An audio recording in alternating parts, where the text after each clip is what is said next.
Ya, empiezo a grabar. Recording in Sí. progress. Buenos días a todas y a todos. Hoy es el Día de la Mujer. Esta tarde supongo que todas y todos saldremos a manifestarnos, a ser posible en un espíritu fraternal, ¿eh? Y que demuestre que a pesar de las diferencias que a veces nos sorprenden y nos producen mucha tristeza, el movimiento feminista en el que nos incluimos los hombres y las mujeres, pues salga reforzado.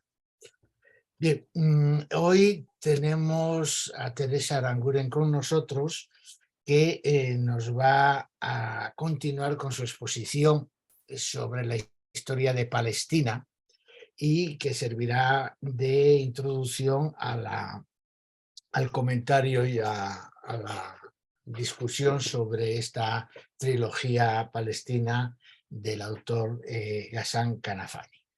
Teresa, tienes la palabra. Como ya te dije, pues puedes hablar alrededor de 20 minutos sobre la historia de Palestina, donde nos la dejaste la otra vez, y quizás pues hasta el presente, aunque bueno, si es posible entre 20 minutos, 25, lo podemos resumir. Sí. Bueno, muchas gracias y muchas gracias a todos por estar aquí. Y bueno, voy a intentar ser lo más sintética posible, porque claro, es difícil resumir todo lo ocurrido en Palestina. Desde el 48, creo que me quedé en el 48 con la creación del Estado de Israel y la expulsión de la población palestina, de gran parte de la población palestina, de sus tierras. A partir de ese momento, lo que la población, gran parte de la población, se encuentra de la noche a la mañana convertida en refugiados y dispersos. Las familias se dispersan en el sentido de que no se encuentran. Hay hijos que no encuentran a los padres porque cada uno ha salido en una dirección o ha tenido unas circunstancias diferentes. Esa Palestina que queda en los campos de refugiados, básicamente del Líbano, de Jordania, Líbano, Siria, y también del territorio que quedaba de la Palestina que no era Israel, es decir, la Palestina histórica, que es lo que ahora conocemos como los territorios ocupados: Cisjordania, Gaza y Jerusalén Oriental. En estos territorios hay también campos de refugiados del 48. En el año 52, más o menos, el Parlamento israelí, del recién creado Estado, aprueba una ley que ya el nombre es muy significativo. Yo no sé si la mencioné la otra vez, pero la menciono porque es importante, que es la Ley de Propiedad de los Dueños Ausentes, por el cual todos los bienes de los palestinos que habían huido o que habían sido expulsados pasan a depender de un organismo del Parlamento israelí que se encarga de administrarlos. Y la administración consiste en adjudicarlos o alquilarlos a familias judías con la prohibición de adjudicárselos a alguien no judío.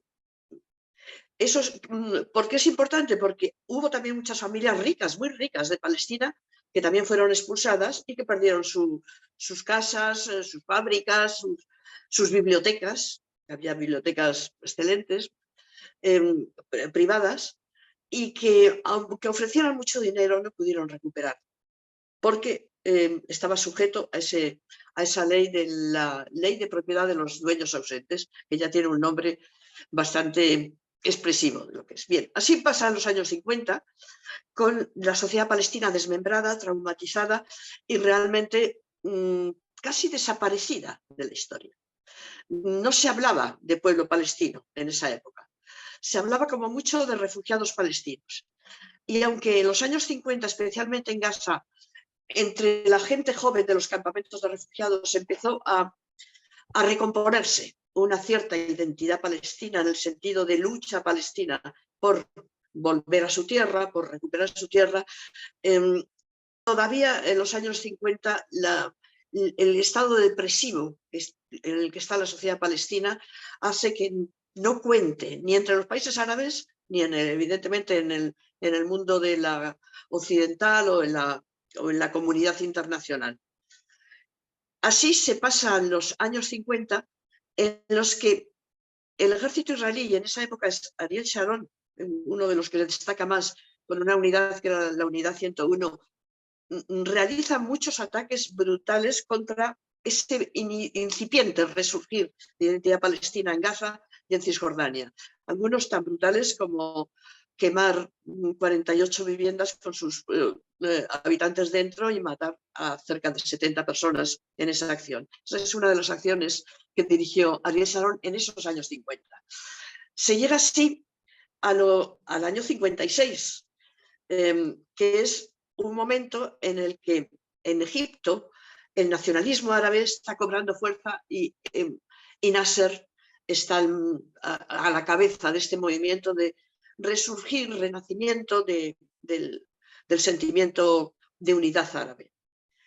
En el año 56, las dos potencias coloniales anteriores, Francia e Inglaterra, junto con Israel, atacan a Egipto. ¿Por qué? Porque Egipto iba a nacionalizar el canal de Suez y también porque Israel quería acabar con ese inicial foco de resistencia que estaba ocurriendo en Gaza y en parte de Cisjordania.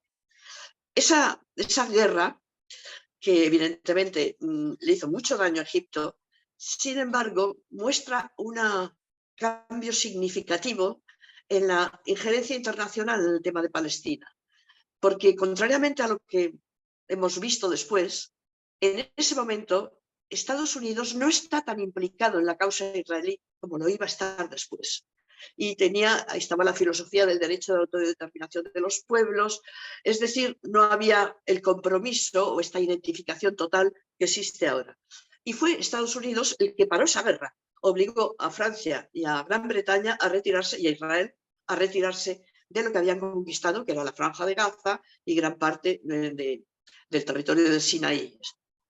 Eso ocurre en el 56. Y a partir de ahí es el momento como digo, del auge del nacionalismo árabe, que da un impulso también al sentimiento palestino y a la idea de recuperar Palestina. Y se llega a la guerra del 67. Esta es una historia de guerras. Me doy cuenta de que voy de guerra en guerra, pero es un poco así. En la guerra del 67, que muchos conoceréis como la guerra de los 6 días, en realidad fue de 6 horas. Porque comenzó con un ataque, estaba el ambiente caldeado, los dirigentes árabes hacían intervenciones muy agresivas hacia Israel y anunciaron que iban a cerrar el puerto de Eilat.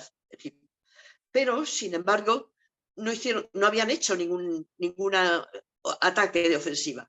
Pero Israel realizó un ataque preventivo con el visto bueno. Y ahí es donde empieza la ligazón con Estados Unidos. De Estados Unidos y bombardea toda la fuerza aérea egipcia y jordana en tierra, pero especialmente la egipcia. Es decir, no queda un avión. En un territorio como es el de la zona llano, cualquier ejército sin protección aérea no tiene nada que hacer. Es decir, que la guerra se decidió en esas primeras 6 horas. En esa guerra es cuando Israel conquista lo que quedaba de la Palestina histórica, el 22% del territorio palestino que quedaba sin ser parte de Israel. Esto es lo que llamamos territorios ocupados. Y a diferencia de lo que es Israel, que se corresponde a lo que fue la decisión de la Resolución de Naciones Unidas concediendo un 56% de territorio al Estado judío, más lo que se conquista en la primera guerra árabe-israelí del 48, en la que Israel conquista la otra parte del territorio hasta completar el 78% del territorio palestino forma parte de Israel. Así se entra, como digo, en la guerra del 67 y que es una gran decepción para el mundo, las sociedades árabes y un palo muy fuerte que corta las aspiraciones de un resurgir árabe, etc. Pero curiosamente, al mismo tiempo que supone para los países árabes un trauma y una pérdida de territorio y de moral y de creencias en sí mismos, para la población palestina supone un impulso, porque lo que les hace ver es que no pueden contar con los regímenes árabes, que los regímenes árabes son muy débiles y no son capaces de protegerles. Y ahí es donde empieza lo que conocemos como resistencia palestina. Se funda el grupo Fatah en el año 65, en el año 68 el Frente de Liberación Popular de Liberación de Palestina, que es de corte marxista, y empieza acciones de la resistencia palestina desde los campos de refugiados. Empieza a reorganizarse el mundo palestino y comienzan intentos de entrar en territorio israelí, de volver, en algunos casos son campesinos que quieren volver a recoger sus cosechas y en otros son ya claramente guerrilleros que atacan pues, un puesto militar. Así transcurren los años 60-70. Hay un momento muy importante que es lo que se llama la batalla de Karame. El ejército israelí entra en Jordania para reprimir, para aplastar a esa resistencia palestina que está atacando esporádicamente y cruzando sus fronteras. Y llega a la ciudad jordana de Karame. Todo un ejército con tanques, cobertura aérea. Y el ejército jordano y las guerrillas palestinas consiguen hacerle bastante daño hasta el punto de que se retira el ejército israelí con bastantes bajas a las que no estaban para nada acostumbrados, y eso supone una inyección de moral tremenda para la resistencia palestina. Aunque militarmente no tiene gran importancia, porque la diferencia es enorme, moralmente y mentalmente, para el sentimiento de las sociedades árabes del momento, sí la tuvo, esa batalla de Karame. Bien, a partir de ahí, las acciones del ejército israelí en Jordania se intensifican y Jordania se da cuenta de que, bueno, el Estado jordano, el rey Hussein en ese momento, que se les ha creado un Estado dentro del Estado, un Estado palestino dentro del Estado jordano, que es un Estado recién creado y bastante débil. Es decir, hay zonas de Jordania que están bajo control de las milicias palestinas y de lo que ya se denomina a sí mismo la OLP. La OLP como conjunto de los grupos armados palestinos, ya con la dirección de Arafat y ya con una conciencia de representación palestina. Esto, como digo, es desde el 67 hasta el 70. En el 70, el ejército jordano, el Estado jordano, lanza una operación militar contra los campos de refugiados, bueno, contra los comandos palestinos que estaban asentados sobre todo en la parte norte de Jordania, tremenda, que es lo que se llama el Septiembre Negro, en el año 70. Y a partir de ahí, toda esa fuerza de tipo guerrillero que se ha asentado en esa parte de Jordania pasa al Líbano. Y el Líbano se hacen fuertes y se repite un poco la misma historia. Se hacen fuertes dentro del Líbano. Israel ataca constantemente el sur del Líbano, incluso en el año 78 se instala en toda la zona del sur del Líbano, es decir, ocupa esa zona, y parte de la sociedad libanesa se vuelve contra esa población palestina que les está ocasionando las represalias israelíes. Digo parte porque son básicamente el sector de la sociedad libanesa. La sociedad libanesa es multiconfesional, hay mayoría de cristianos maronitas y cristianos ortodoxos, y los cristianos maronitas siempre han sido el poder hegemónico, porque estuvieron primero protegidos por los franceses, después, bueno, en general por Occidente, y porque representan la versión pro-occidental o afrancesada de la sociedad libanesa, para entendernos. Estoy simplificando un poco. En el Líbano estalla una guerra civil en los años 70 entre ese sector de pro-occidental que quiere echar a los palestinos y de algún modo quiere dejar de estar en el mundo árabe, y el sector nacionalista árabe que apoya a los palestinos que están en Líbano, en torno a unos 300.000 en esos años, y que defiende la identidad árabe del Líbano. No es una guerra religiosa. En el lado, os estoy diciendo, en cierta medida progresista y y de identidad árabe, hay mucho cristiano ortodoxo sobre todo. Y están también los drusos, es decir, en ese lío multiconfesional del Líbano, la irrupción de los refugiados palestinos y de los ataques israelíes descabala todo y lleva a una guerra civil y sobre todo lleva en el año 82 a la invasión israelí del Líbano. Ese es un tema que yo conozco bastante bien porque estuve allí. La invasión del 82 tenía como objetivo, entonces había en Israel gobierno del Likud, era Menachem Begin, y tuvo como objetivo aplastar física y políticamente a la OLP instalada en Líbano. Es decir, acabar con la presencia palestina en Líbano. Para eso contaban con la complicidad de esos sectores de la sociedad libanesa que estaban en contra de esa presencia palestina.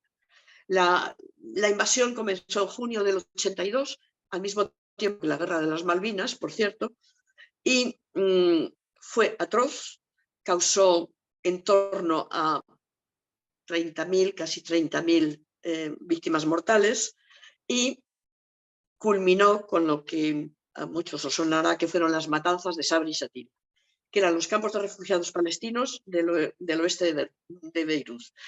El ejército israelí rodeó Beirut Oeste, que era donde estaba la población libanesa progresista, para entendernos, milicianos de Morabitún, del Partido Comunista Libanés, que era muy fuerte entonces, etcétera, y la población palestina. Y durante ese cerco se produjeron las matanzas de Sabra y Shatila a cargo de falangistas libaneses. El gobierno israelí siempre intentó como decir que ellos no tenían nada que ver con eso. Entonces era ministro de Defensa Ariel Sharon. La orden de entrada de los falanges libanesas en los campamentos la dio el ministro Ariel Sharon directamente, y la orden que tenían esos falangistas era limpiar los campamentos. 2 semanas antes se habían evacuado de Beirut para evitar que aquello terminase en un asalto final, con protección internacional, todos los comandos de la OLP. Es decir, lo que quedaba en los campos de refugiados eran familias, ancianos, mujeres y niños. Esa matanza, que duró 3 días con sus noches, fue atroz. El número de víctimas puede estar entre los 3.000, 2.000, 3.000, nunca se han contado, porque quienes habían llevado a cabo la matanza estaban en el poder en el Líbano, y porque no había interés en dar cuenta de lo que había hecho las falanges libanesas a órdenes del ejército, bajo órdenes del ejército israelí, y eso está totalmente demostrado. Bien, así ocurre la debacle en el Líbano. ¿Y qué les queda a la OLP y a los comandos palestinos que han sido evacuados bajo protección de fuerzas internacionales del Líbano para salvarles la vida? Ir a Túnez. Y como os dais cuenta, la trayectoria, la OLP se asienta en Túnez, es cada vez más lejos de Palestina. Es cada vez perdiendo más la esperanza de recuperar Palestina. Y eso tiene que ver con un proceso que se da a partir de ese momento, que es el del acercamiento de la OLP con sectores de la sociedad israelí, sectores no de la política, sino más bien intelectuales, que serían del campo de la paz, que se oponen a la ocupación desde el 67 de los territorios palestinos y que buscan un acuerdo de paz. Así se va perfilando poco a poco, también con el respaldo de mediadores europeos, lo que luego vamos a conocer como los acuerdos de Oslo. Los acuerdos de Oslo se gestan en Oslo, en Noruega, a través de varias ONGs noruegas que ponen en contacto a sectores de la sociedad palestina y de la sociedad israelí, y se van gestando hasta llegar al año 93, en los que ya con patrocinio estadounidense y abiertamente se firman como los acuerdos del proceso de paz. Eso en el 93. ¿Qué es lo que suponían estos acuerdos? Ahora mismo están totalmente desprestigiados y la mayor parte de la población palestina lo considera que fue una trampa, pero en aquel momento representaban la posibilidad de recuperar primero, del regreso de gran parte de los exiliados palestinos y también de iniciar un proceso que diese algo de esperanzas a la población de los territorios ocupados. En el año 93, el respaldo a los acuerdos de paz en los territorios ocupados era del 92%, 92 o 99, ya no recuerdo bien, pero era más del 90% de la población. Y los grupos que veían con reserva aquello porque se daban cuenta también de que no había garantías, que eran, por un lado, Hamás, que no formaba parte de la OLP, y por otro lado, el Frente Popular de Liberación de Palestina, aunque se oponían formalmente, mantenían un perfil bajo, porque se dieron cuenta de que la población quería eso, porque eso que significaba la posibilidad de retirada del ejército israelí. Y de hecho así empezó. Empezaron a retirarse de algunas ciudades de Belén, de Gaza, los tanques israelíes se iban y aquello fue un impulso de moral enorme para la población palestina. Pero eso, como digo, fue en el 93. En el 94, un colono de Brooklyn, llegado de Brooklyn y de una colonia cercana a Hebrón, en noviembre del 94, me parece que fue, realiza una atroz matanza en la mezquita de Hebrón. Entra cargado de armas y empieza a disparar a los fieles que estaban en la oración en ese momento, mata a 30 personas, entre ellos varios niños de 12 años, y aquello inflama otra vez la situación en Palestina. Pero, mal que bien, se mantiene el compromiso de Isaac Rabin, que es entonces el primer ministro israelí, de ir dando pasos para avanzar en el proceso de paz. El proceso de paz tenía previsto culminar en el año 98 y había dejado para ese año perfilar los acuerdos finales de los otros dos temas más espinosos: la vuelta de los refugiados, el derecho de los refugiados y el estatus de Jerusalén. Así se llega al año 95, en el que Isaac Rabin es asesinado por un ultraortodoxo judío y con mucha probabilidad, creo que no hay poca gente ni en Israel ni en el resto del mundo que no sostenga esta tesis, con la complicidad de parte de los servicios secretos israelíes y de parte del ejército israelí. La muerte de Rabin supone, aunque en los primeros meses se mantiene el avance del proceso de paz, supone el fin del proceso de paz. Después de Rabin, quien es elegido en las siguientes elecciones, en el 96, con el eslogan "los acuerdos de Oslo", bueno, no sé cómo era la frase en hebreo, pero más o menos la tesis era "me los paso por el forro", o sea, no valen de nada, fue Benjamín Netanyahu. Ese primer gobierno de Netanyahu duró hasta el año 98, porque tenía problemas con la justicia por corrupción y tuvo que convocar otras elecciones que dieron paso a un periodo de gobierno laborista con Ehud Barak.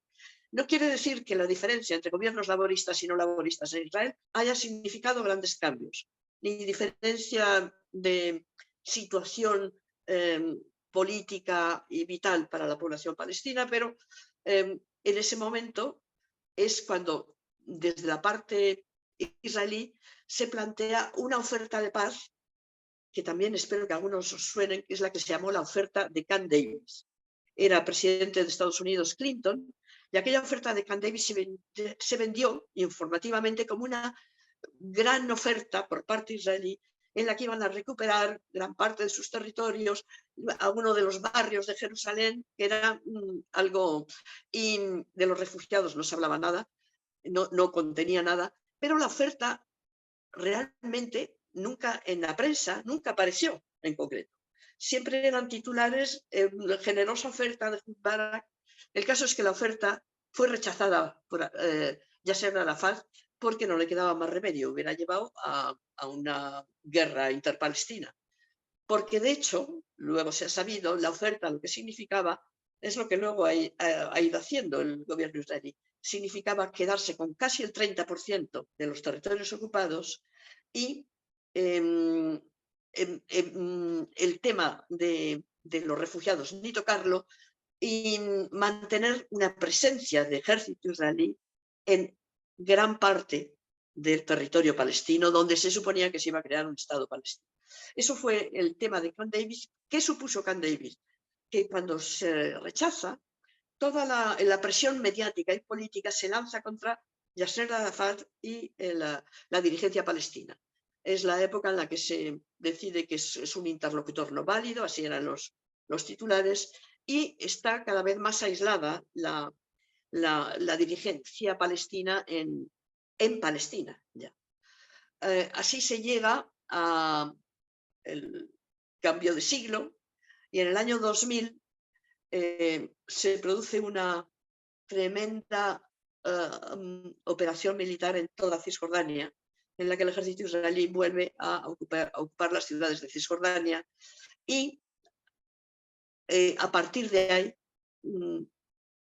cerca, en el edificio donde está la sede de la presidencia palestina, el edificio donde está Arafat. Así permanece cercado Arafat sin poder salir, ya no sale de ese edificio más que para morir en el año 2004, envenenado. Yo en este caso no tengo dudas, no soy proclive a creerme las conspiraciones, pero es lo que dicen los informes de los médicos franceses, porque le tuvieron que llevar a París a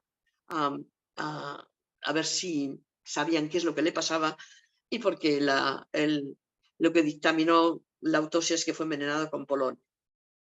A partir de ese momento, el declive el deterioro de la situación palestina es aún mayor. No simplemente porque Arafat era un símbolo para gran parte de la población palestina, sino porque tenía una gran capacidad para evitar el choque interpalestino. Así como Hamás siempre fue un problema en época y no formaba parte de la OLP, sin embargo, nunca fue un enemigo al que enfrentarse internamente. Todo eso se rompe con el asesinato de Arafat y a partir de ahí empieza también un incremento tremendo. En ese momento ya es Ariel Sharon, primer ministro de Israel, de la política de colonización. El caso de Palestina, no sé cómo voy de tiempo, ya me debió pasar, voy a ir muy rápido. El caso de Palestina no es simplemente el caso de un territorio ocupado, es una ocupación de asentamiento. Es decir, que a diferencia, por ejemplo, de la ocupación de Irak, en la que el ejército estadounidense ocupaba Irak, pero no pretendía instalar allí a ciudadanos estadounidenses, en el caso de Palestina, lo que hay es un proceso de colonización acentuado desde los acuerdos de Oslo, y eso es lo terrible, con lo cual ha creado una situación de desesperanza total entre la población palestina y de desconfianza total hacia las soluciones patrocinadas por Occidente. Y también a las soluciones diplomáticas patrocinadas por la autoridad palestina y por el grupo más importante que es Fatah. En este momento el deterioro de la situación en Palestina es atroz.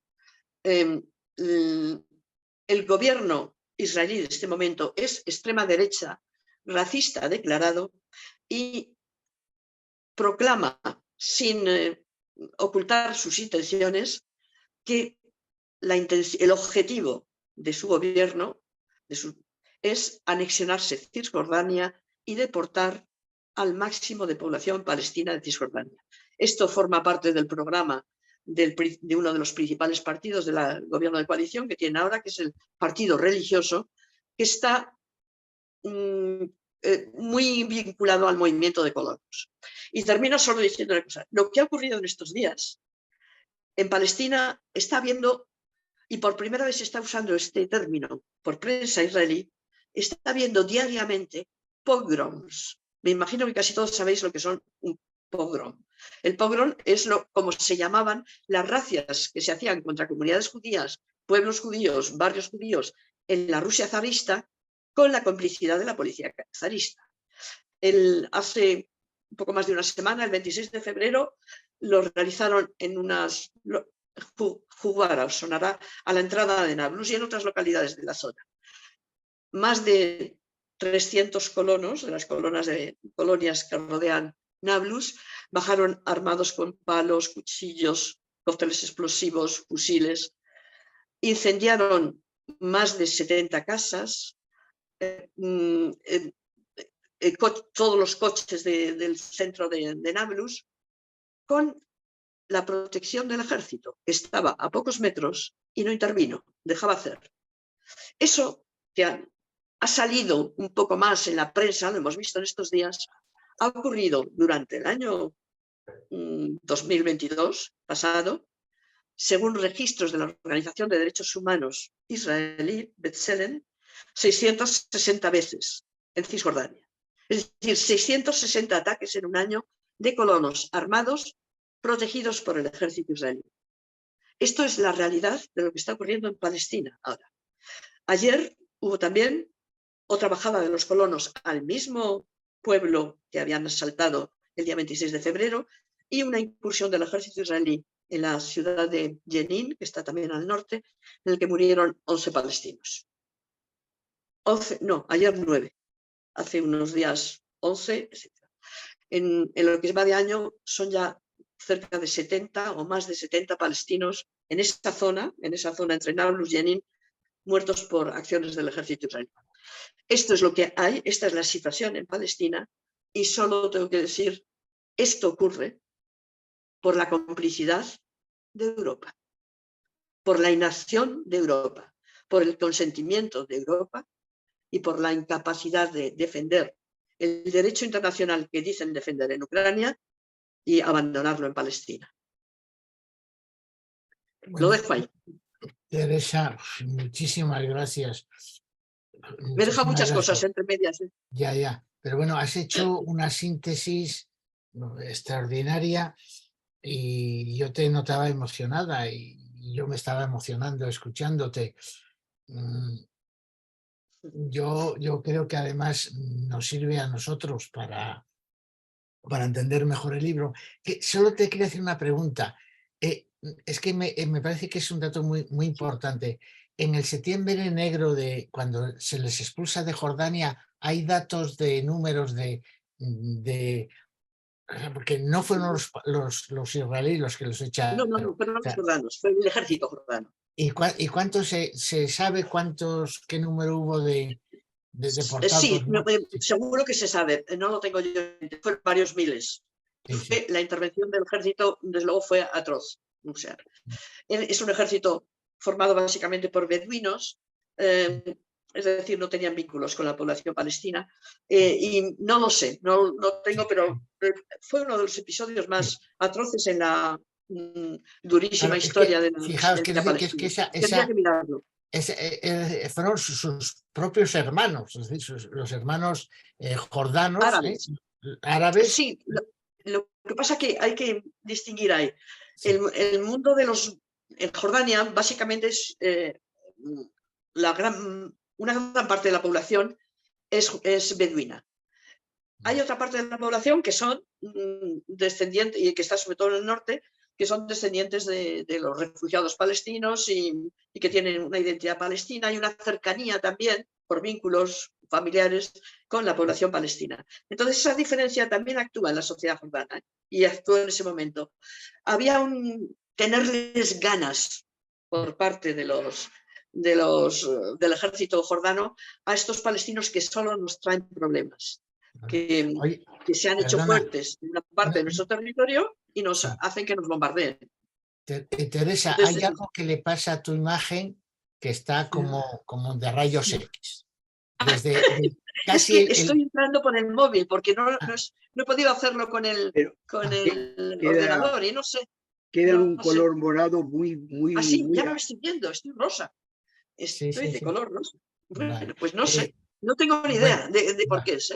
Bueno, yo cuando te oía, bueno, solo una anécdota, como soy el coordinador. En el año 82 yo fui a Líbano, cuando estaba el gobierno de la OLP en Líbano, unos meses antes de que los llevaran a Túnez, en un congreso de solidaridad con el pueblo palestino, porque habían sido los primeros bombardeos. Fue unos meses antes o unos días antes de las matanzas de Sabra y Shatila, y os puedo decir que nunca en mi vida me sentí partícipe de la historia como en esos días donde, bueno, vivimos bombardeos.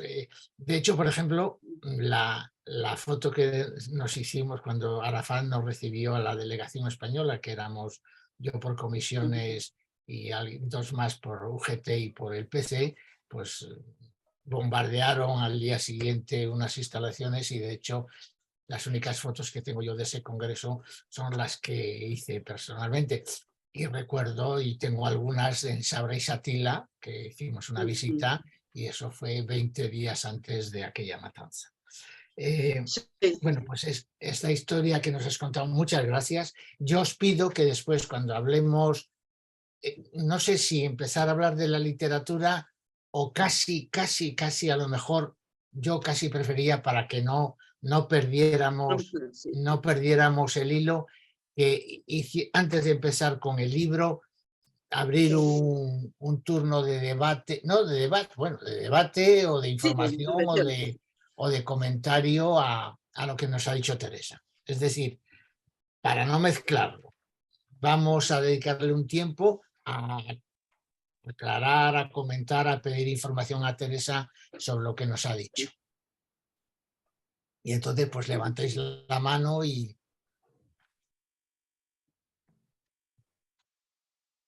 Pepe, como tienes tú... Isabel Rubio levantó la mano. Vale.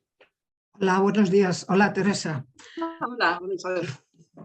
Vamos a ver, yo tengo un libro tuyo que escribiste, porque lo bueno de tu intervención es que como periodista no solo no hablas de oídas, sino que has estado muchas veces en los territorios, estuviste en el Líbano, estuviste en Palestina, en Israel, que es el libro Palestina, el hilo de la memoria. Y había como varios personajes, porque entrevistabas a personajes que me llamaron la atención. Uno, en un checkpoint que tenías un control, que había un soldado israelí que hablaba perfectamente español o castellano, que era argentino. Luego hiciste una entrevista, porque creo que eras interesante, a chavales que habían participado en la Intifada y los planteamientos que tenían, que sí que me gustaría, porque desde aquí siempre vemos con cierta tranquilidad o cierta crítica que malos son, o algunos que terroristas, qué cosas hacen, y no vemos, porque hay un doble rasero, como has dicho clarísimamente, con el tema de Palestina. Y luego un personaje que me ha parecido profundamente tierno, que es el médico Safir, ¿no? Como lo razonable y lo difícil que es ser razonable en Palestina, ¿no? O sea, quería que hablaras, porque me parecían tres personajes representativos de esa sociedad contradictoria. Y luego, por último, porque tú haces una referencia también al tema de la importancia que hay de los árabes cristianos, que siempre se identifica a los árabes como musulmanes, ¿no? Y entonces, bueno, esas tres cosas. Sí. Oye, pues bueno, lo primero que tengo que decir, que el libro al que se refiere Isabel, que lleva bastante tiempo muy agotado, va a ser reeditado ahora, o sea que saldrá en 2 semanas. Y lo recomiendo. Le voy a decir, lo recomiendo. Va a salir editado por Ediciones Cantarabia. Bueno, a lo que tú te refieres, el médico Abdel Shafi de Gaza, vivía en Gaza, por desgracia murió hace unos 5 años así.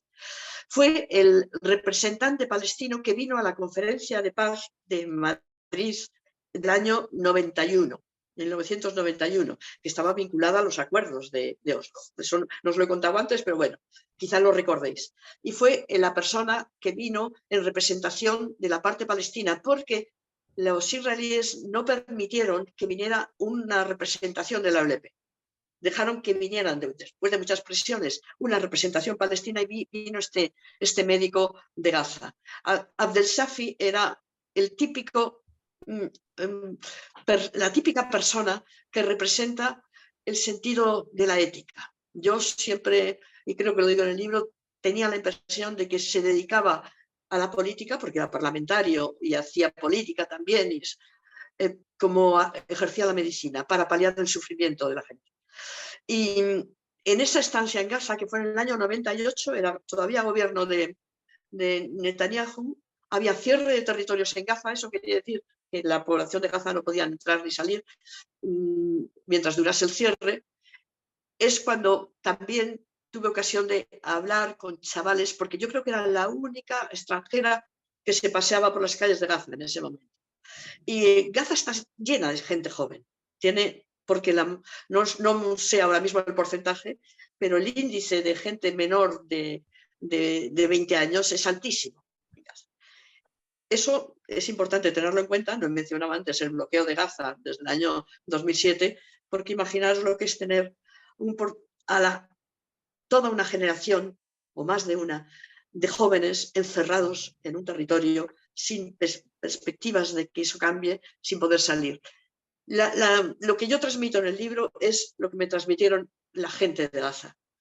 Una mezcla de capacidad de resistencia porque están unidos, es decir, porque se sienten respaldados unos con otros, y al mismo tiempo de impotencia. Eso es lo que impotencia frente a ese poder tan omnímodo como es el ejército israelí y la complicidad occidental de Estados Unidos, etc. Esto es lo que está muy presente en esos capítulos que se refieren a Gaza. Gaza tiene más del 70% de su población son refugiados del 48, tiene el índice demográfico, de densidad demográfica más alto del planeta, porque es una franja de terreno pequeña, el mar por un lado, por otro lado la barrera israelí y la llegada masiva de refugiados. Gaza nunca fue así de pobre, es mucho más pobre que Cisjordania. Gaza en los años 20 era la zona residencial de la burguesía palestina, porque tiene el mar. Y allí iban a veranear las grandes familias palestinas y familias de Gaza, como la de Abdel Shafi, pues uno nota que son familias liberales, muy cosmopolitas, muy cultas. Es que yo estuve cenando en casa de Abdel Shafi y fue una cena maravillosa, en la que estuvo también presente alguien que ha estado ahora por aquí, el director de la Oficina de Derechos Humanos de Palestina, se llama Raji Surani, y ha aparecido algo en la prensa, y que también vive en Gaza y forma parte de esta Gaza que fue arrollada por el cambio de situación y por la llegada de refugiados y el bloqueo y las operaciones militares israelíes. Muy bien, muchas gracias. Por favor, ¿pueden repetir el título del libro de Teresa que va a salir? Sí, te lo digo, mira, es Palestina, el hilo de la memoria, y yo creo que para el mes de abril va a estar ya. Gracias. De hecho, se va a presentar en la librería Sin Tarima, el día 12 de abril. Bueno, lo veréis en las redes en esos días. Hay una cosa que se me ha olvidado decir, y no sé si lo vas a decir tú, José Manuel. En los años 70, el Mossad lanzó una campaña de asesinatos contra intelectuales palestinos. Se quiso, porque fue un momento en el que había una compenetración muy fuerte entre determinados poetas, escritores y gente del mundo de la cultura palestina con el movimiento de resistencia. En esos años, en el año 72, el Mossad asesina en Beirut al autor del que vais a hablar ahora, Ghassan Kanafani, con un coche bomba en el que murió también su sobrina Alamis, que tenía 17 años. Muy bien. Entonces, ¿alguien más quiere aprovechar que tenemos a Teresa, que es una enciclopedia viviente y testimonial?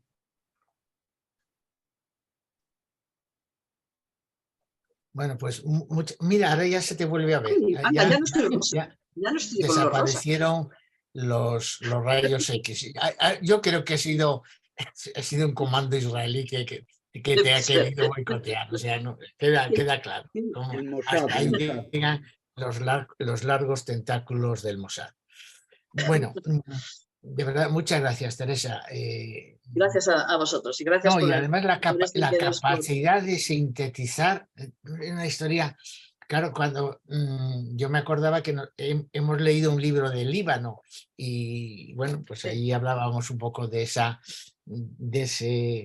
caos en el país y en 2 minutos nos los has sintetizado tú. Bueno, estamos ante un libro que es una novela, una obra literaria, pero es una obra literaria de alguien que es además un militante activo. no es frecuente, no es frecuente la conjunción entre un militante activo de la política y un escritor. Yo en Occidente no lo conozco, es decir, en Occidente conocemos un intelectual como Solá o como Sartre o como Camus o como Solzhenitsyn o como Goytisolo, que en un momento determinado siente el compromiso moral de protestar contra una situación que cree injusta, pero lo hace desde su propia calidad de intelectual independiente. Pero que alguien esté implicado en ello, yo en Occidente no lo conozco. Sí que ha habido escritores, o sea, políticos, presidentes que han sido grandes escritores, pero escribían sobre el pasado, Cánovas del Castillo, o don Manuel Azaña, o Churchill, que le dieron hasta el premio Nobel de literatura. Pero que uniera la militancia política con la escritura, yo creo que salvo el senegalés Sédar Senghor, que fue premio Nobel el poeta y que fue presidente de Senegal, pocos casos. Podíamos encontrar a lo mejor en Nicaragua Sergio Ramírez y Ernesto Calderón y Cardenal, que eran a la vez sandinistas, los sandinistas buenos y escritores, o el salvadoreño Roque Dalton, pero que además lo asesinaron sus propios compañeros. Entonces, este es un caso muy, muy especial, muy especial. Y yo, fijaos, yo creo que, enlazando con lo último que ha dicho Teresa Aranguren, no es que Kanafani fuera un líder, no era un líder, era un militante destacado, pero no era un líder. Pero claro, era un líder que tenía un altavoz de la palabra, un altavoz que él utilizaba. Entonces, era mucho más peligroso. Por eso lo matan, porque está escribiendo cosas que podemos leer en todo el mundo, y ese es un testimonio literario que desborda lo político y puede enganchar a un público mucho mayor que el de la propia militancia. Es decir, que como militante a lo mejor no se le escucha, pero como escritor sí, se le lee, y le leen personas en todo el mundo que en un momento determinado pueden influir. Porque no podemos olvidar que la existencia del Estado de Israel tal como está ahora, pues es fruto de una historia del siglo XX convulsa, en la que hubo esa persecución de la Segunda Guerra Mundial, del judaísmo europeo, y que, bueno, pues eso ha dado lugar a esta situación. Mirad, de los libros que forman esta trilogía, a mí me interesa mucho. Bueno, adelanto. María Rosa Madariaga ha sido una gran amiga nuestra, ha estado en el taller presentando uno de los primeros libros, los presentó ella. Es una experta, era experta sobre todo en el norte de África, una mujer militante, pero yo, así como historiadora, siempre la había admirado mucho, y bueno, sus libros sobre Marruecos, sobre el protectorado, sobre los moros que trajo Franco, etc., son imprescindibles. Sin embargo, me ha sorprendido el epílogo a esta edición, porque me parece que es un epílogo pero perfectamente aclarativo,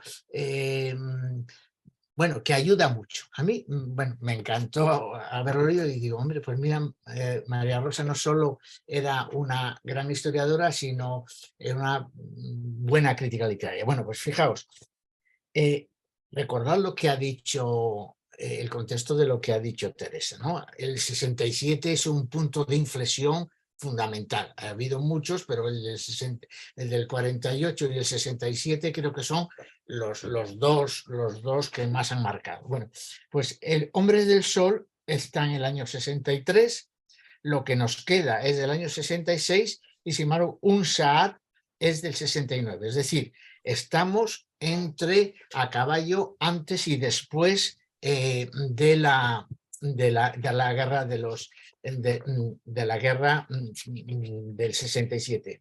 Y si recordáis lo que dice Rosa María en la página 237, dice: las 3 novelas que figuran en este volumen representan 3 etapas en la producción literaria del autor, reflejo a su vez de 3 etapas en la conciencia del pueblo palestino. En Hombres al Sol hay una evasión, una huida de la amarga y cruda realidad. La búsqueda de una solución individual lleva a la muerte, que es aquí una prolongación de la derrota. Una muerte aceptada pasivamente, con resignación, sin lucha. En lo que nos queda, se vislumbra ya el esbozo de una toma de conciencia. La búsqueda de una solución, aunque siga siendo individual, representa ya un intento de liberación. Recordemos, es el caso del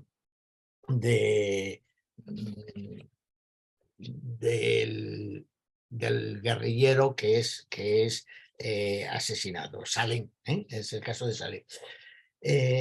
No hay resignación ante la muerte, sino que se lucha y hasta se mata, aunque haya que morir después justamente para seguir viviendo. El símbolo sería en Ahmed cuando mata al soldado israelí en el desierto. Y Sad, que esa ya es después de la guerra, cuando ya, como es que está muy bien lo que has dicho, cuando ya los palestinos se han dado cuenta de que no pueden contar con la ayuda de los países árabes que le rodean, pues por muy diversas razones. UNSA representa la etapa superior de la toma de conciencia, la solución colectiva que se produce en la lucha armada. Es decir, que estas tres novelas, desde el punto de vista histórico-político, nos plantean tres momentos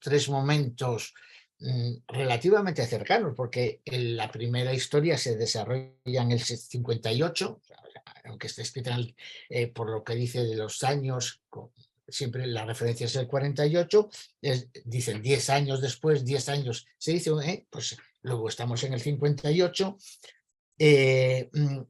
Sin embargo, el pueblo palestino de alguna manera asume en esos años 60 una toma de conciencia diferente, y la obra literaria nos está contándolo.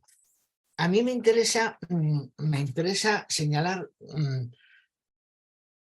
que aun teniendo esa unidad histórico-política, sin embargo son tres libros literariamente muy diferentes. Son tres libros que están escritos de forma muy distinta. Por así decirlo, el más claro, el más evidente, el más sencillo es el primero.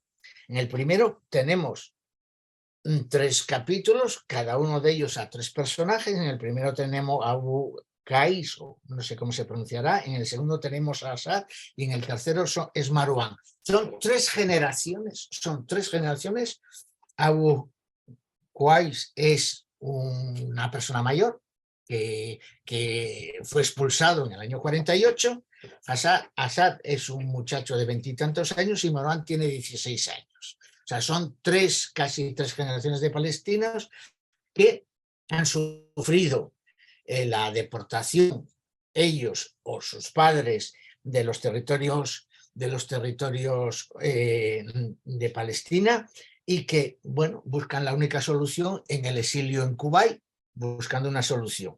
Después está el pasador Abul Haytham, que, fijaos, ha luchado y está castrado.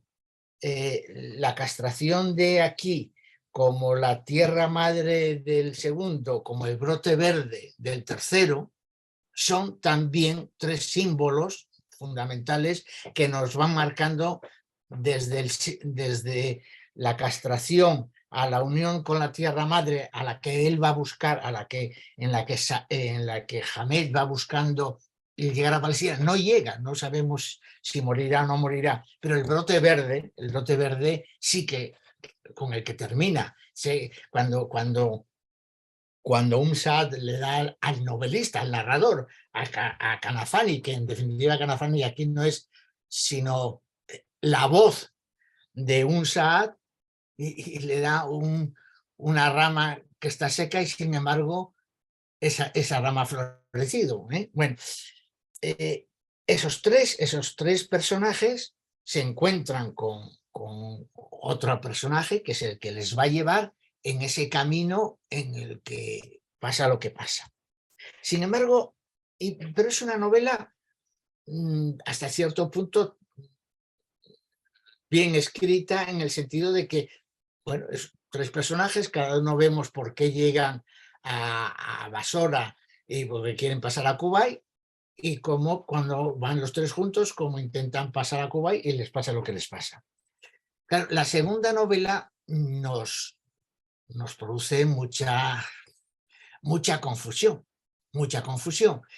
porque no está claro casi nada, no está claro casi nada. Casi ni siquiera a mí me costó saber que Hamed y Marian eran hermanos.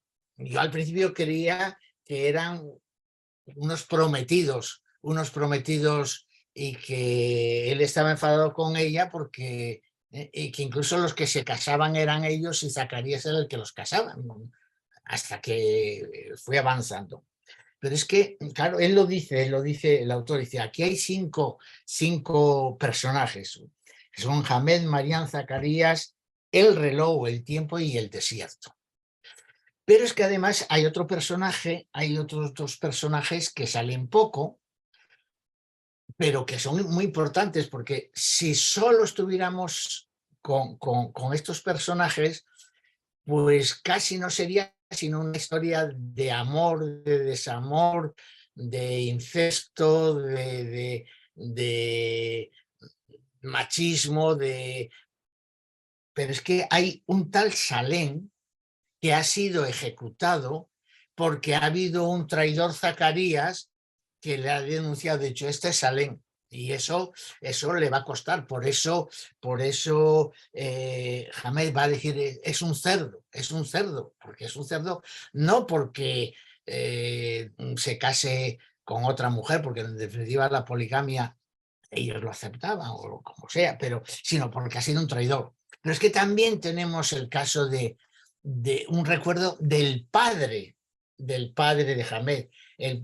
Hamed tiene dos recuerdos de su padre, del brazo del padre. Primero cuando le señala la tierra, pero después cuando vuelve muerto en la camilla, y él llega a y ve que llega a casa y ve que hay, cuando es un niño, ve que hay mucha gente y ve como un brazo caído de la camilla, y es su padre que ha sido asesinado por manifestarse. Pero es que además de fondo hay casi siempre algo de cuando ellos tienen que huir de la ciudad de Jaffa. Y cuando además, y aquí fíjate, enlaza con una cosa que dijo Teresa, cuando las familias se separan. Por un lado están Hamed, Marian y la tía, que van a un campo, pero por otro lado está la madre que está previsiblemente en Palestina y a la que él va a buscar. O sea, Hamed, ¿por qué se va? Se va porque va en busca de su madre. Su madre es palestina, va en busca, puesto que Marian, al casarse con Zacarías, de alguna manera ha roto el pacto de lealtad. La novela es muy difícil porque es que también habla el desierto. El desierto está hablando. Y en un momento determinado yo dije, no, la cursiva es el desierto. Sí, la cursiva es el desierto y a veces no es el desierto. Y a veces, por ejemplo, el cuchillo final es el cuchillo que Marian está clavando en Zacarías, pero es también el mismo cuchillo que Hamed está poniendo en el soldado israelí. Es decir, pero es que además tenemos ese reloj que es el tiempo, porque es un ataúd, es un reloj y es un ataúd. Y es que, y todos esos esas historias se están entremezclando. Y aquí, claro, fue un problema para el autor. El autor se veía, digo yo, se veía envuelto en dos situaciones.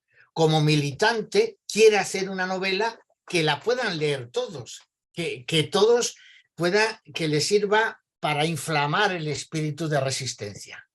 Pero como escritor, quiere desarrollarse y no quiere quedarse al margen de la evolución de la novelística de la época. Nos lo dice también Rosa María.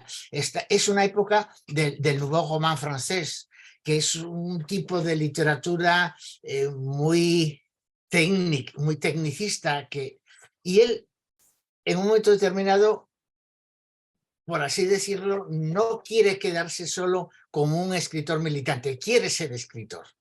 Y ahí pues se abandona. Y produce una novela que casi seguro decepcionaría, a los lectores que esperaban una novela evidentemente comprometida. No es que esta no esté comprometida, pero el compromiso no es un compromiso inmediato, es un compromiso con la literatura y también con la militancia. El tercer libro, a mí es el que más me ha gustado, porque el tercer libro une mucho el lirismo con la acción política. Es un libro aparentemente sencillo, pero también cuesta entrar un poco. Tienes nos cuesta saber. Está hablando, a veces dice, de 10 días y de 10 años. Él dice, el narrador, el novelista, el que escribe, al que ella va a ver, no se sabe para qué, para que nos lo cuente. Y fijaos que es muy, muy, muy, muy interesante el prólogo, las dos páginas iniciales de prólogo de introducción que Canafani hace en la introducción. Dice: es un ser real, es una mujer de carne y hueso, pero es la que Unsan me ha enseñado mucho. Y casi puedo decir que en las líneas que siguen, cada palabra brota de sus labios y de sus manos, de sus labios que a pesar de los pesares siguen siendo palestinos, de sus manos que desde hace 20 años esperan las armas. La masa que es la única maestra de la verdad, que con una visión clara de la realidad hace que la revolución sea inseparable del pan, del agua, de las manos trabajadoras. Pero dice, sin embargo, Unsan no es solo una mujer. Si no encarnara en cuerpo y alma el sufrimiento de las masas, sus penas cotidianas no sería lo que es. Su voz es para mí la de la clase de los palestinos que pagaron claro el precio de la derrota y que hoy, bajo techos miserables de la vanguardia de la lucha, siguen pagando aún más caro que todos los demás. Y esa mujer que cuando su hijo le dice: te voy a regalar un coche, te voy a regalar un coche, o cuando ellos están cercados en él, su hijo y los demás muyadines están cercados, y les va a llevar, cómo ella se alegra, cómo por ejemplo, cuando hay un momento en el que uno de sus amigos que está preso, la familia quiere ir con un intermediario y le dice que no vaya porque nos traicionará. En ese sentido, me parece una novela en la que es muy lírica y en algunos momentos yo he estado casi continuando Una mujer sin sepultura. Me recuerda mucho a Una mujer sin sepultura, pero con una militancia que, claro,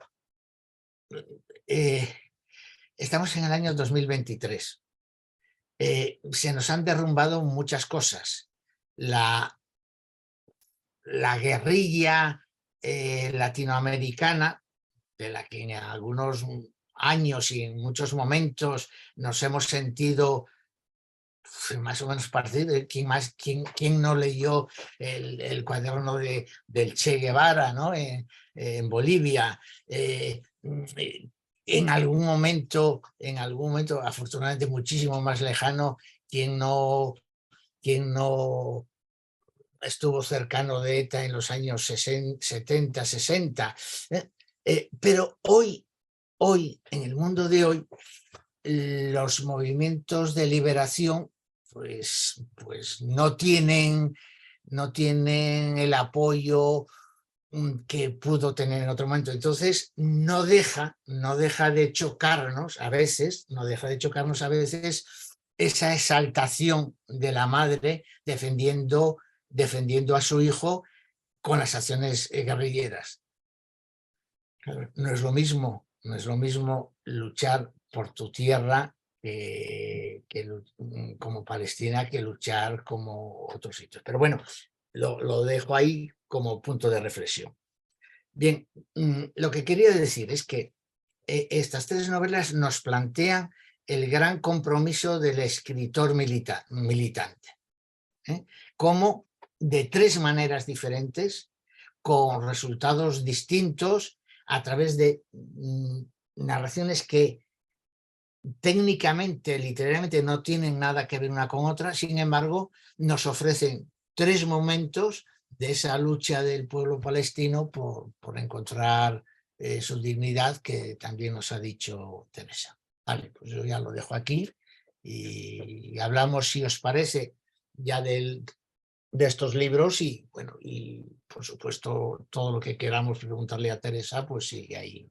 José Manuel, hay un chat de Antonio sí, que dice, espérate que lo lea, Jorge Semprún, político y escritor. Cuando has hablado de aquellos políticos, escritores que estaban implicados también en la militancia política, es cuando ha escrito el Jorge Semprún, político y escritor.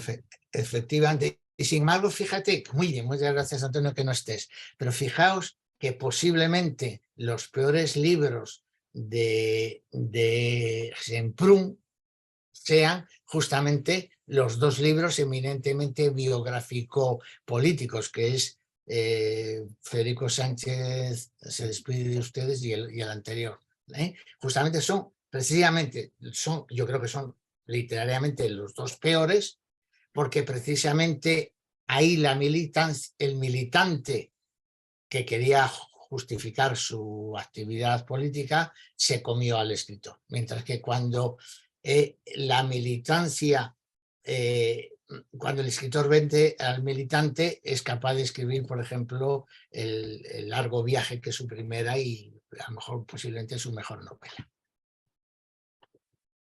Pero sí, efectivamente eso es un caso. No hay más chat.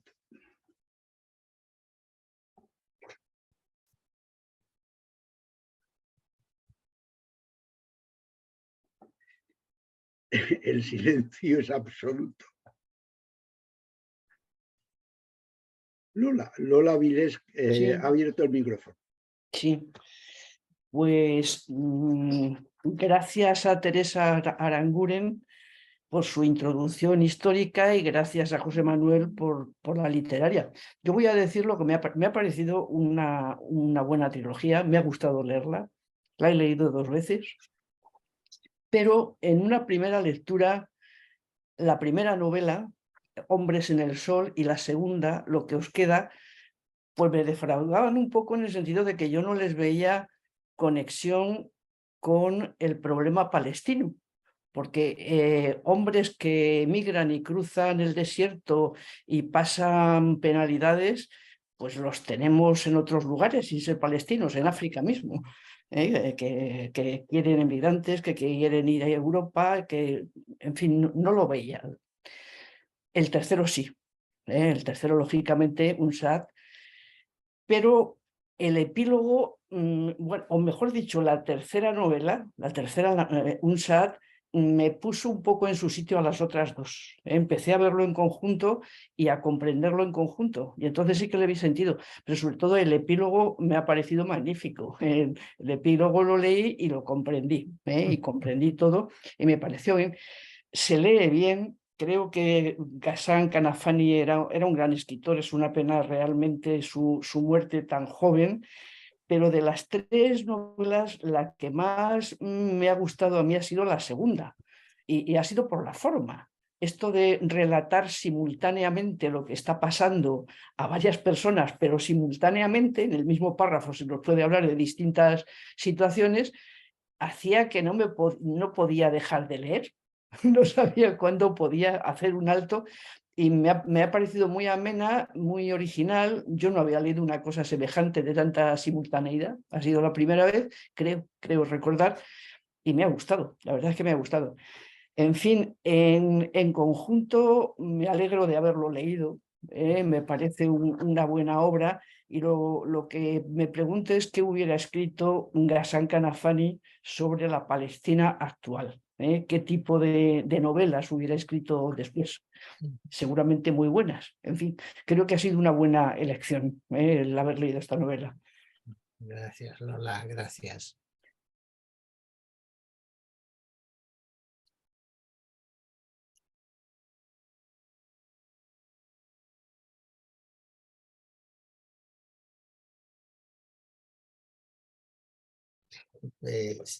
Concha, tienes que abrir el micrófono.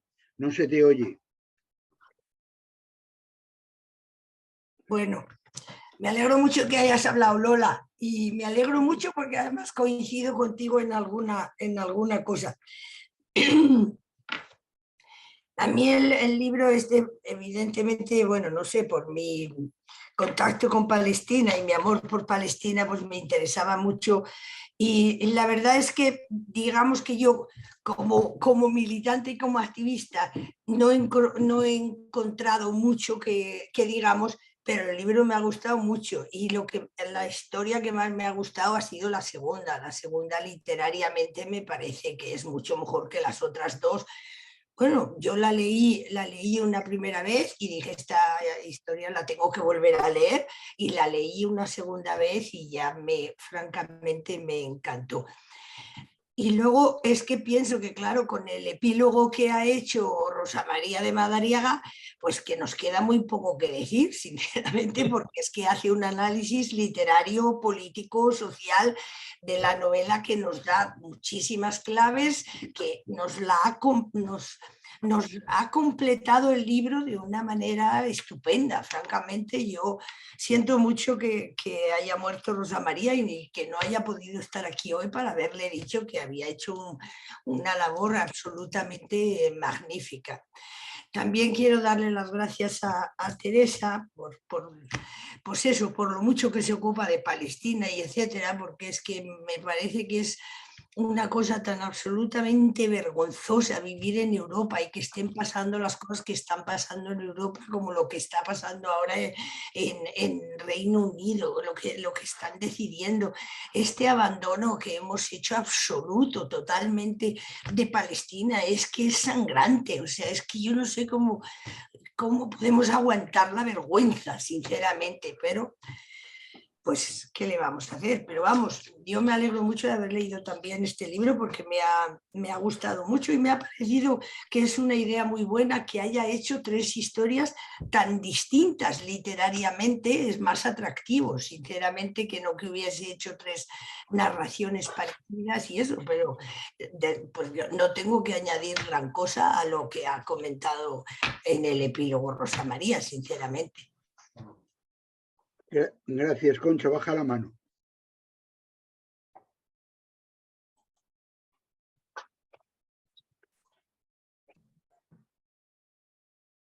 Isabel levantó la mano. Voy ahora, entonces. No, yo. Hola, Lola, que hace mucho que no te veo.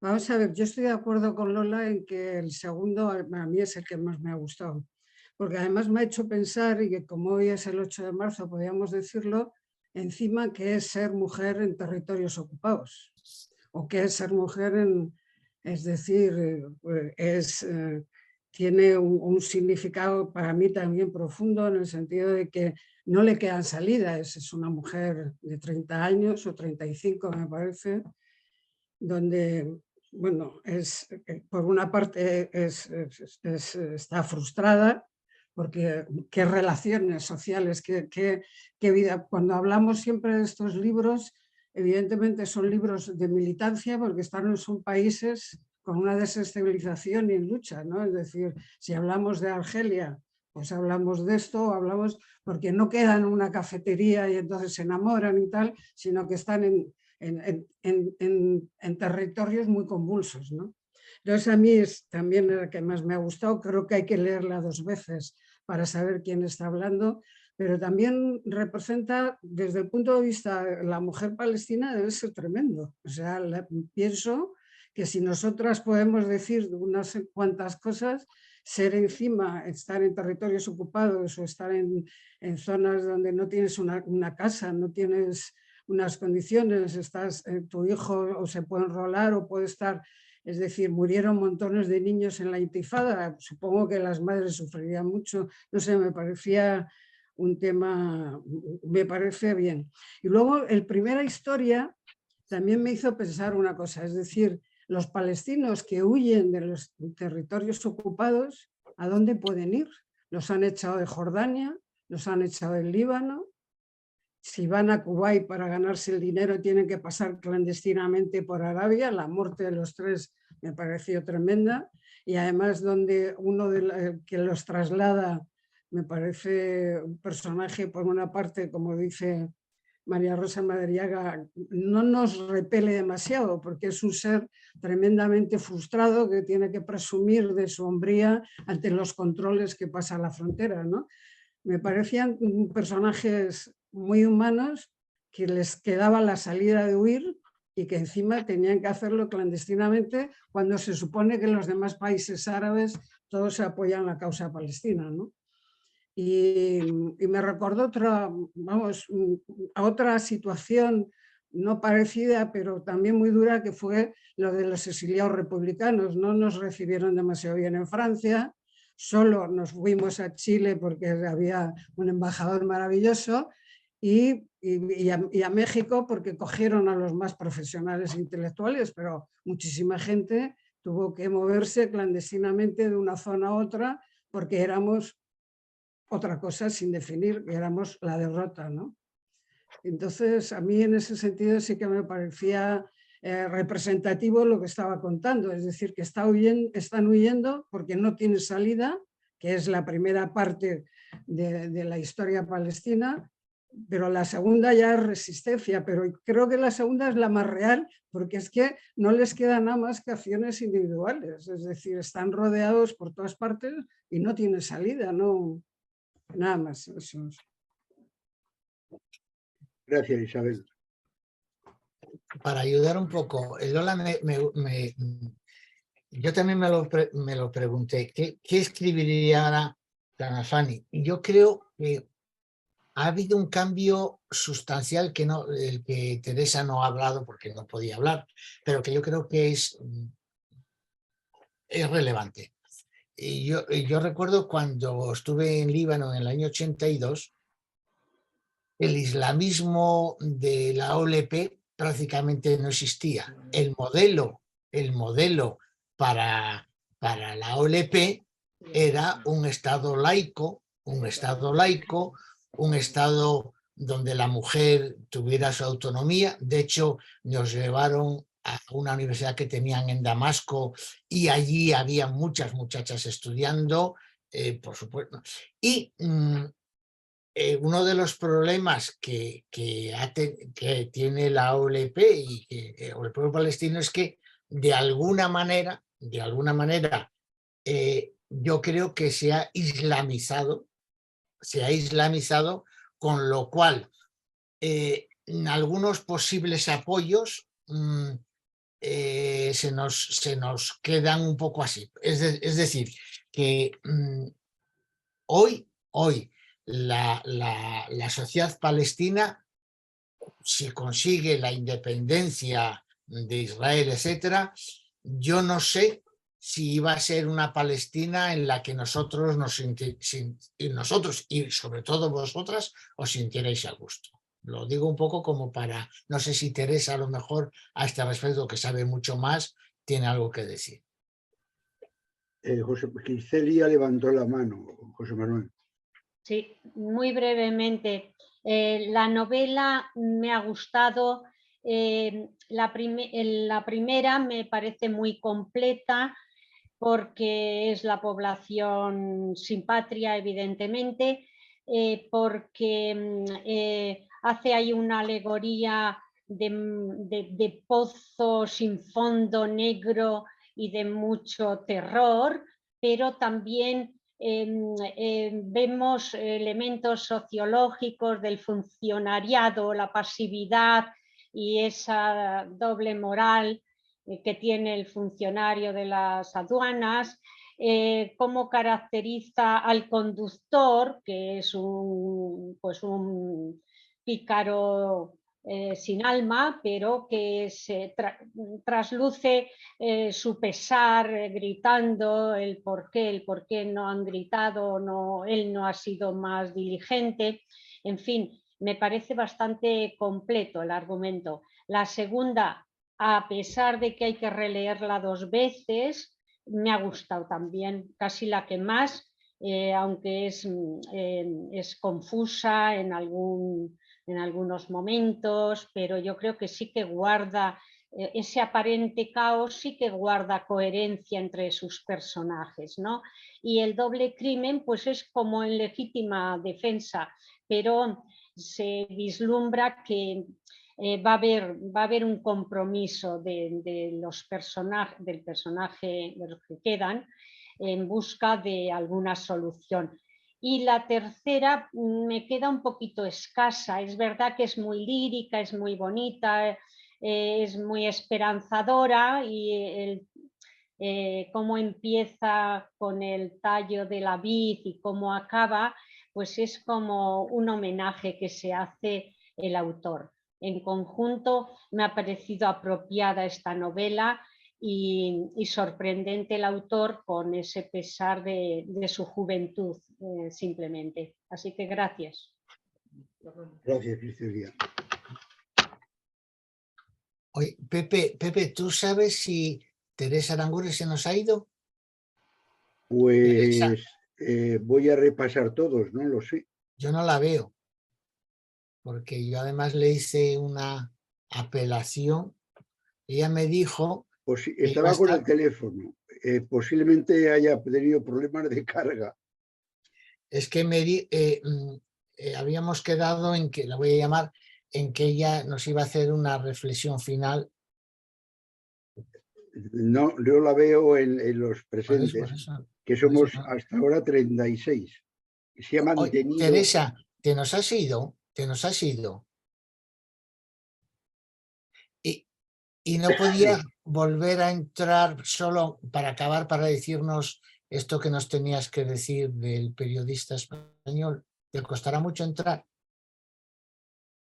¿Podrías intentar? Ah, te has salido de casa.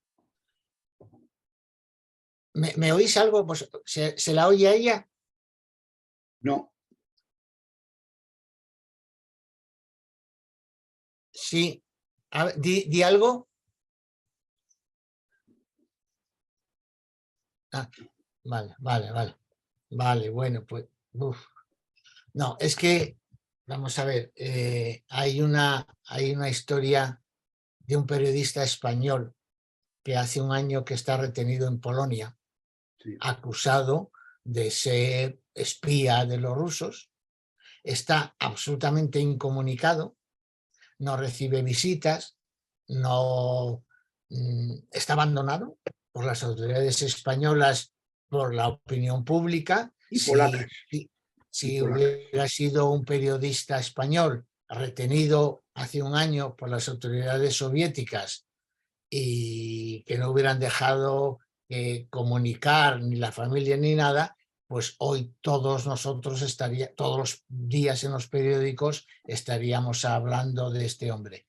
Esta espera de juicio, ¿sabéis lo que le pasa? Que es que él ya no lo recuerdo muy bien, pero es de nacionalidad, tiene doble nacionalidad, porque sus padres debe ser hijo de niños de la guerra, y tiene doble pasaporte, tiene un pasaporte ruso y un pasaporte español.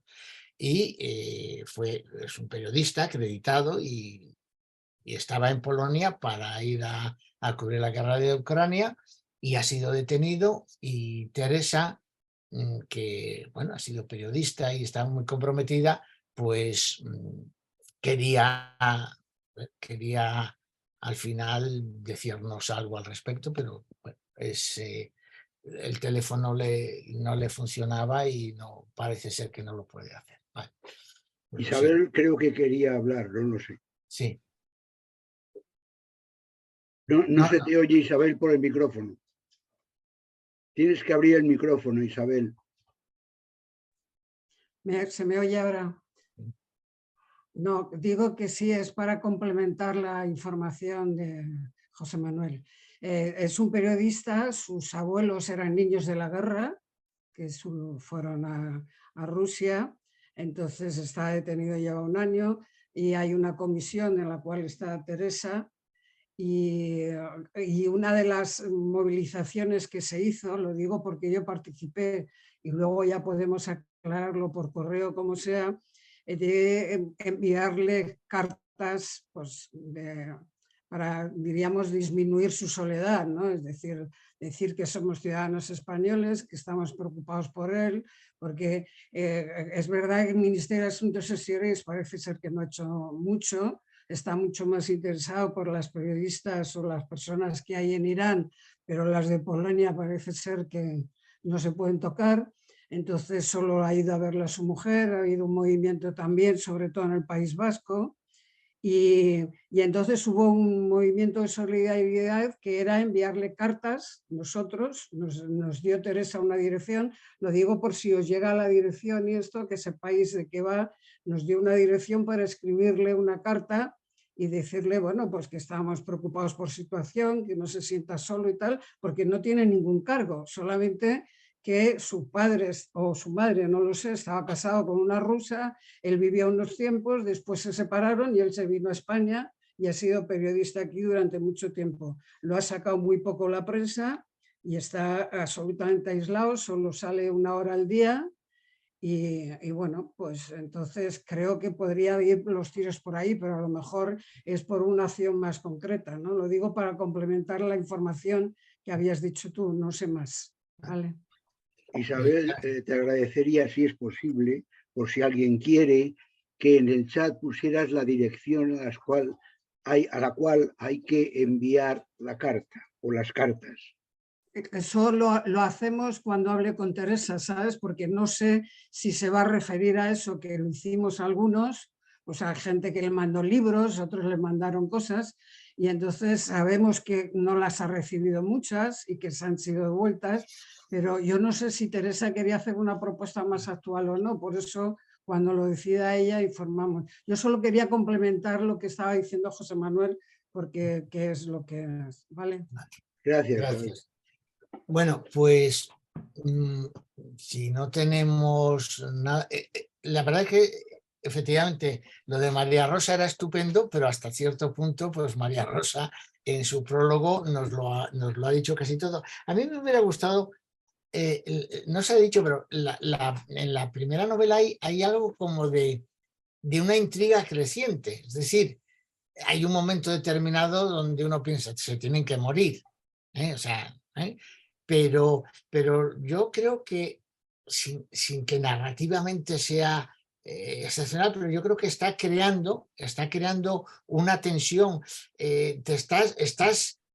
Yo al menos, yo lo viví un poco, me metí en la piel de los personajes y el autor hizo que casi dejara de ser el profesor de literatura que lee libros para ver cómo los comenta, para el lector que quiere a ver si llegan, y cuando, vamos a ver, la escena en la que él en el segundo control está corriendo y no quiere hablar, pero y le da el papel y el otro cuando se lo va a dar se lo queda con él y le sigue riéndose, etcétera.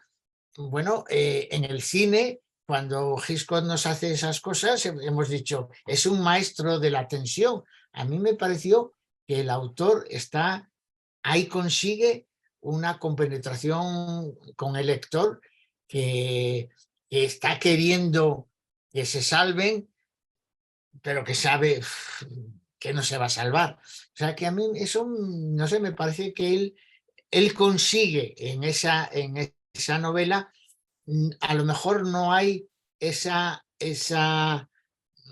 asimilación política, o esa compenetración del lector política con unos personajes, pero sí una compenetración humana. Yo por lo menos como tal lo viví. Bueno, sabéis que en mayo y en junio volvemos a las actuaciones presenciales, pero Pepe, no te preocupes, Lola, que Pepe ya lo ha hecho de tal manera que lo vamos a hacer igual. Es decir, los que no podáis os vais a quedar en vuestra casa, pero los demás lo vamos a ver allí, pero se puede seguir en directo perfectamente. Tenemos entonces el próximo día una novela de Egipto, nos queda después en segundo lugar la libanesa, y acabaremos con una tercera de Palestina también.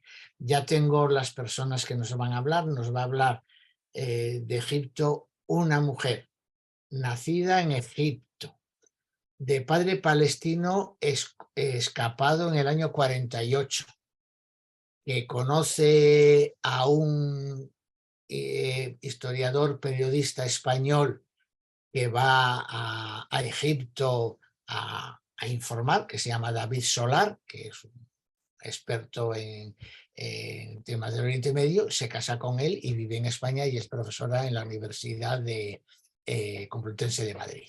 Se llama Soa Abud. Tengo también la novela palestina, nos la va a explicar una libanesa que nació en Líbano, pero también de padres emigrados o exiliados o refugiados palestinos, que se llama Critchen, se apellida Critchen, y también es profesora en Madrid. Y hay la tercera novela de Líbano, pues bueno, hay 2 o 3 personas que podrán hacerlo. Pepe, yo creo que bien, mira, sí, hoy acabamos un poco antes. En abril. ¿A qué hora son las manifestaciones? ¿Quién lo sabe? Yo he quedado con los que voy siempre, o con de la memoria, en Cibeles a las 6:30. No sé exactamente. Concha ha levantado la mano, luego querrá decir algo. Dinos algo de las manifestaciones de esta tarde, Concha. Pero Concha ya sabéis que hay 2 manifestaciones, una convocada por lo que se llama el movimiento feminista, que sale de la plaza de Atocha a las 6:30 y sube por la calle Atocha hasta la plaza de la provincia. Y hay la otra manifestación que convoca la comisión del 8M, como ha convocado los años anteriores, que sale a las 7 de Atocha y hace Atocha, Cibeles, Gran Vía, Plaza de España. La abolicionista. La una a las 6:30 y la otra a las 7. Pero la de Concha, Atocha.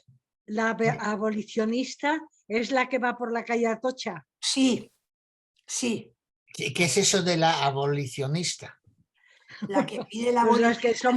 las que estamos en contra de los vientres de alquiler y de la legalización de la prostitución. Estamos a favor de la abolición. Sí. Bueno, hay dos. ¿Y uno puede ir a las 2? Bueno, Concha. ¿Por qué No lo sé. ¿Por qué no? Concha. Si una quiere ir un rato a apoyar la primera y después otro rato a apoyar la segunda porque está desesperado de que haya dos, como me imagino que pasa a la inmensa mayoría de la gente, pues que haga lo que quiera. Nadie se lo va a prohibir. ¿Quién se lo va a prohibir? Y el que se crea que es Dios y puede ir a las dos a la vez, pues que vaya, que haga lo que quiera. Exactamente, sin problemas, sin problemas. Vale, vale. Bueno, pues, ¿alguien quiere decir algo más? Pues Bueno, que feliz 8 de marzo. feliz 8 de marzo. Que Muchas gracias, igualmente. Felicidades. que en el Felicidades a que en el todas. 24 no tengamos que dividirnos, el 8 de marzo del 24 no tengamos que asistir a una u otra, que vayamos a la única. Muchas gracias José, a todos. José, Pepe. Sí, no cortes, no cortes. Sí. José, sí. no, José, tú no. José Sí, Manuel sí. no. Ya, José, te oigo, te oigo. no. Debe ser este José nombre, ¿no? Cañeque tampoco. José, que no me acuerdo cómo se llama. María José. Estás en salón. Ah. A ver, Pepe ¿me Pineda. oyes? Pepe Pineda dices. Eso, Pepe Pineda. Se me había ido el nombre. Le Sí, estoy, te oigo, Goyi. estoy señalando. ¿Eh? ¿Estás bien? Bien, perfecto. Vale, vale. Muy Me bien. alegra, Muy que hace bien. mucho que no sé de ti. Vale, bien. Vale, vale. Gracias, gracias. Bueno, Esta fue la que entró el otro día como... Muy bien. Bueno, pues dejo de grabar. Deja de